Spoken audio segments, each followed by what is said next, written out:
Thank you, Chairman, and High Commissioner. And also want to say a tribute to the colleagues who we work on human rights with. It's a really pleasant collaboration on such an important topic.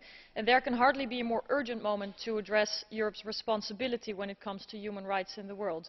I just want to stress that we, as members of the European Parliament from all political groups, just launched a written declaration on behalf of the European people to support the Iranian people and their call for human rights. We just met with Nazanin Afshinjan, who is really a human rights leader and focuses on ending child executions. And this is just one of the reminders of the brutal things people do to each other and the practices we really have to stop. The External Action Service will lead to a more effective and coordinated European foreign policy, and human rights deserve ongoing attention in an integrated, comprehensive manner.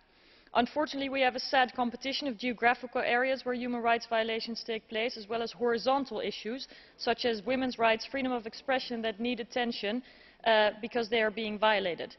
Iran's regime serves as an example of all these violations.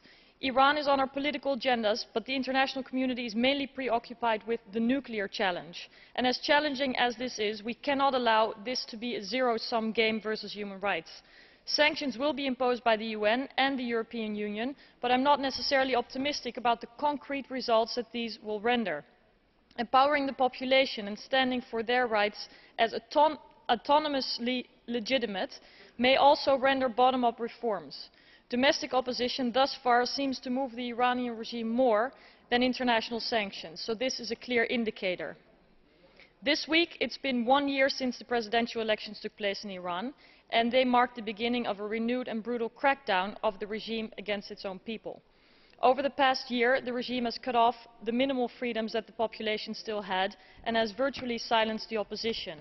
Many have fled, and they could have an opportunity if they could be taken into Europe as human rights defenders and dissidents, because they could be considered an asset in developing our policies and should not just be seen as a threat or a burden.